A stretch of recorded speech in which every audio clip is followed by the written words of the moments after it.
This is my latest book.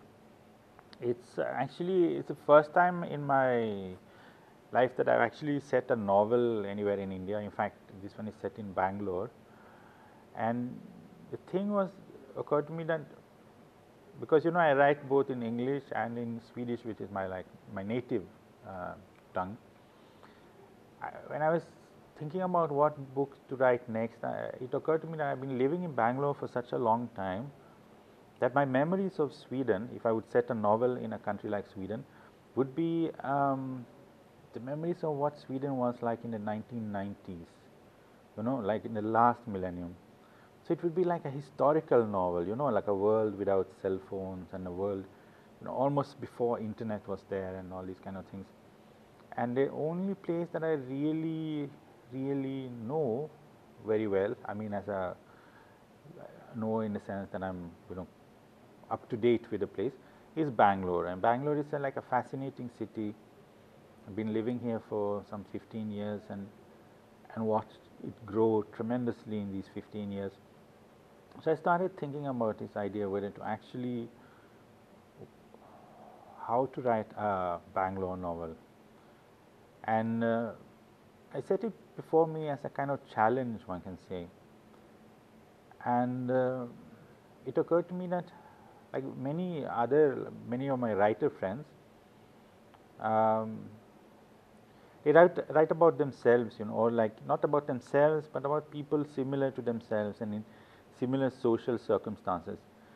And so I thought I actually need to look for something that not that many people have written about, in terms of if you do like a novel set in an Indian city, and like which aspect would be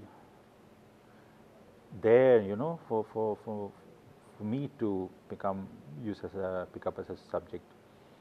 And so it occurred to me that these touts, that you meet when you come from the train station or arrive at the bus station, or like wherever you travel in the country. I mean, almost every city will have these touts, and also as a foreigner,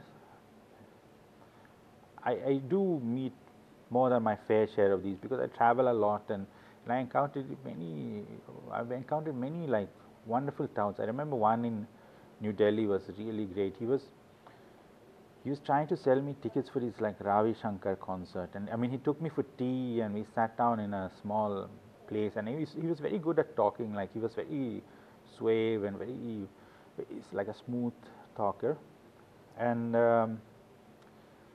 and then he started talking about his Ravi Shankar concert, and then he said that like I can get you passes for it, and you can, because he asked me like, do you like culture? And I said, yeah, of course I like culture.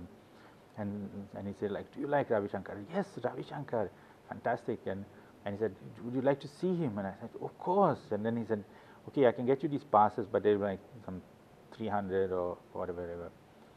And then in my enthusiasm, I parted with the money there, and then he said that he didn't even give me passes. He said like they'll be at the gate. You come there in the night.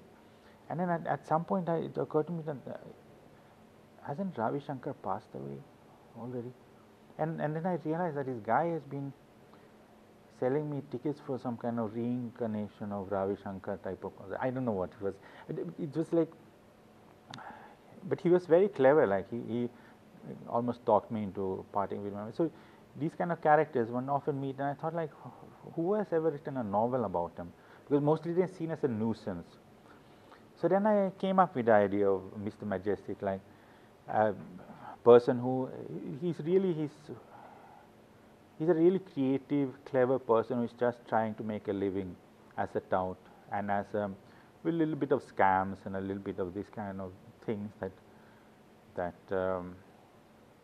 and they're not really sinister or anything. They're just like a way of getting by for him. And then they can have consequences. And one of his scams has a bit of a bad consequences.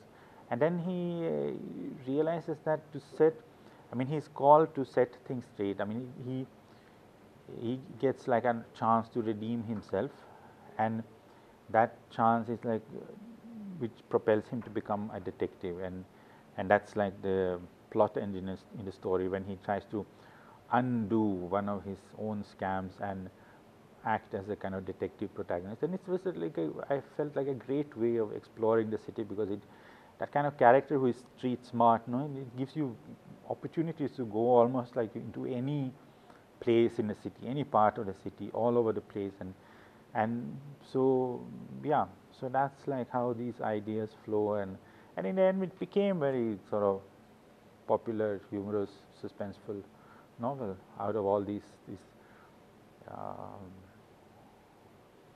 it just came like that. Of course, I mean, then you spend 3 years actually executing the novel. That's a different story. Yes, because I have not actually worked as a tout myself, but a writer is in a sense a tout. I'm sitting here and touting my book, to you, and trying to like trick you into buying it. So, I mean, it's not that distant, and even a tout has to weave his fiction around whatever he or she is trying to market, and the writer does the same thing. We weave a fiction. It's on a different level, maybe, but essentially similar type of job.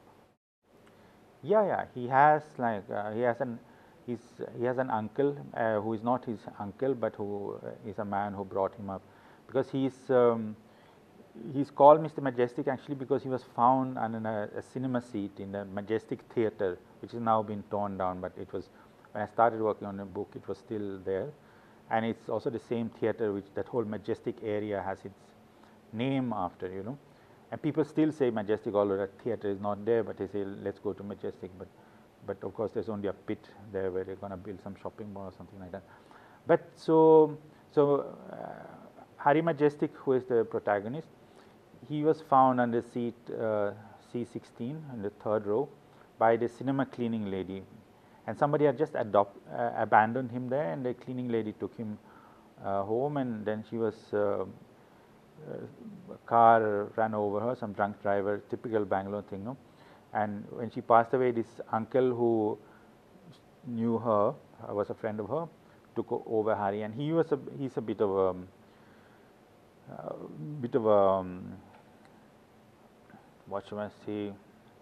I mean, he's worked a little bit with forgery and that kind of craft type of business, and so he raised Harry. So Harry's backstory is like, and he was raised in that Majestic area, and then since his uncle is not his real father or even related or even the person who actually adopted him, from a very early age, Harry has to make a living in the streets. He sells like pirated videos, first like VCDs, and then DVDs that come, and as he grow up, and then he starts selling. So all this is in his backstory. It's not like laid out as such in the book, but it comes through in glimpses. In certain circumstances, you will be told that, oh, this is where Harry came from. This is how, I mean, you'll understand like what his background is like. Because I ultimately, I mean, I want to also exercise a certain amount of sympathy towards him, as a character. Like, he's not essentially evil, although he's done scams and done bad things. He's a good boy, and I mean, just his circumstances have made life difficult.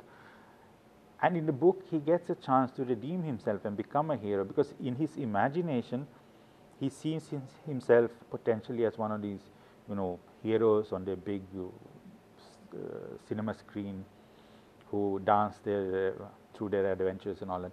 And he knows that he could be that person if his circumstances had been different. And so through the book, I wanted to give him that opportunity to actually be that. I mean, he's of course a fictional character, but I still felt that it was an interesting proposition. Yeah, absolutely. I mean, it is essentially like an Indian movie, this book, because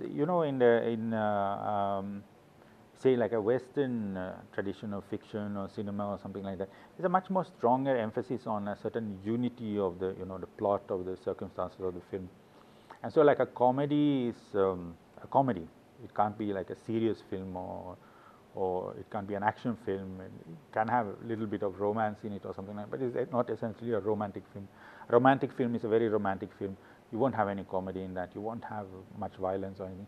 Action film is action film. There'll be some little love thing, occasionally a funny line, but it's not like a comedy. Whereas in Indian cinema, whether you talk like the Hindi cinema or Bollywood or the Kannada cinema or Sandalwood. I mean, you watch any film, no, like Upendra. I like Upendra's films, for example. They like action. I mean, he's a hero, but he's a very comical, no, like these very witty, funny lines and lot of so comic sequences.